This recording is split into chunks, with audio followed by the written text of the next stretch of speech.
legitimate ways of importing data onto your network are there for very good reason, as we'll talk about shortly, but they also offer attackers the opportunity or a route to get malware onto your network and into the systems and attack them.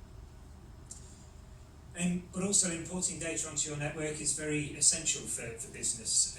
We've heard from the talks earlier about how to transform the NHS. Key part of that is being able to share data and between organisations, and these are just some examples of where that's very important.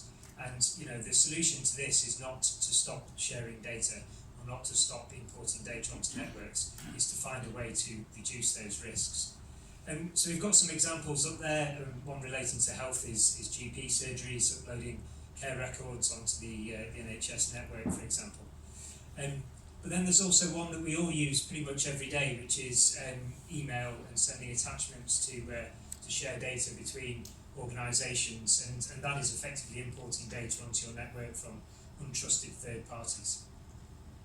And there's a really good example of this and the impact that can have. So if you cast your mind back to 2016 and the attack on the Ukrainian power grid, so this was certainly the first publicly claimed attack that actually caused a power outage, and the scale of this was very significant. We're talking best part of 250,000 customers, and that includes businesses, hospitals, etc., were impacted across 3 territories, and it had a huge impact. And the way that this attack was executed was through the delivery of malware via the route I've just described. So an email being sent with attachments, including typical Microsoft Office documents, Excel and Word, etc., that were embedded with malware that, when executed, enabled the adversary to gain a foothold on the network to then cause the huge disruption that we just described.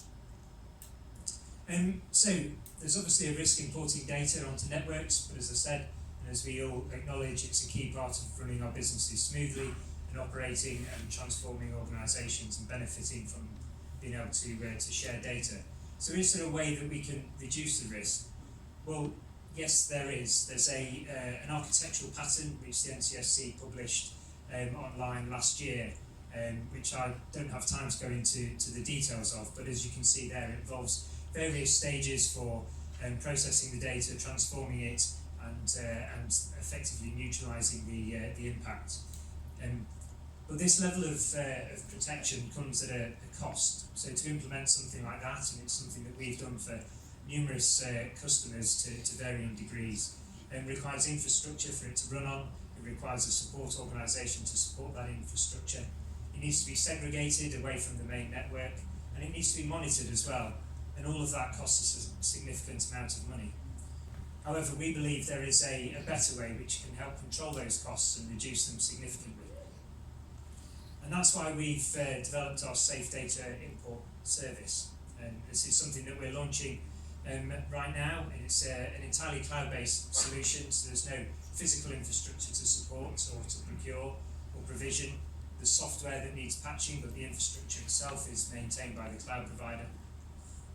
And it's using a serverless design. Now, there's a number of advantages of this. There's a minimised running cost because it only scales up and is used at the point when it's processing data.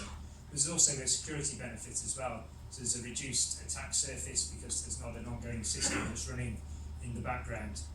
And of course, it's delivered by experts. So our background is in delivering large-scale data processing systems, using cloud technology, and also working in cybersecurity. So combining those things together, there's a solution that is fit for purpose and secure as well. So if you're interested, we'd love to talk to you. We've got Ryan Thornley in the room as well, who's our head of cloud technology and has been involved in the design of the solution from start to finish. He can talk all night about the technology involved, and we'd love to have a conversation with you about that. Thank you very much.